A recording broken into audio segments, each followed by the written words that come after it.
I am an advanced RV owner from southeastern Virginia. I first contacted the company, and then I came out for a factory visit. And the factory visit, we discussed what I would want, and then I went home and got, I guess it was a couple weeks later, got the written proposal with the details and the pricing. And then after I actually placed the order and sent in the deposit money, I made another visit to the factory to go over all the details, because once the order was firmed up, then the people here could take the time and we would discuss a lot of minute details. I couldn't make up my mind on the wheels, whether they be chrome alloy wheels, whether they be standard Sprinter wheels, or whether they be wheels painted black. And I think I changed kind of at the last minute to the painted black wheels. The major change was the change made at the beginning.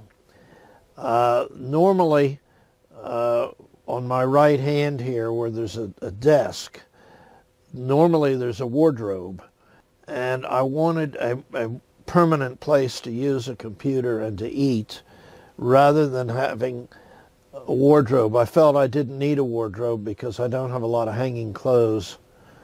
Having been in the sea service and the military, I learned to roll my clothes. One of the challenges I have found with boating and with this vehicle is being in cold weather. And this curtain arrangement behind me is something that I've sort of invented for advanced RV, in that it provides not only the privacy of covering the windows, but by curtaining off the whole front dashboard area and so on, it provides a substantial insulation factor. And I have a similar curtain that covers the entire back doors, and it's very handy in cold weather, because even with considerable heat available in the excellent heating system, it keeps it from getting real cold at the ends of the van. The standard before this was the just fits and covers the glass in the front and the two sides. And in the back, and I still have them, use them, they're magnetic curtains that come up, and they just store, they're right back there, you can see them, they just store in those troughs at the bottom of the windows, and you just pull them up and they snap around with magnets. They provide 100% privacy on the rear windows, but the full drape curtain over the entire back door area, similar to what I have here in the front, provides a huge insulating factor. Oh yeah, the driving is just like driving a big car. I have friends who have a big Mercedes sedan, diesel powered, and it really is just like driving their big sedan. You do have to worry about the extra length in parking. And most of the time you can park where the regular cars can park, because it's not that much longer than a pickup truck with a crew cab and a long bed. It's only a couple feet longer than a lot of pickup trucks. The wheelbase is fairly long. You have to be a little bit careful if you're going around a very, very tight corner about not hitting the curb with the rear wheels. But otherwise, it's just very easy to drive. Well, the people here are all wonderful.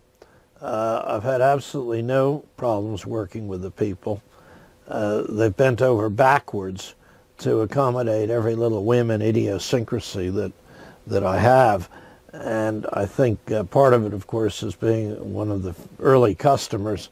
The whole company's attitude is to aim to please, and I'm hoping that it stays that way, that every employee will do every little thing and every little change to accommodate what the owner wants.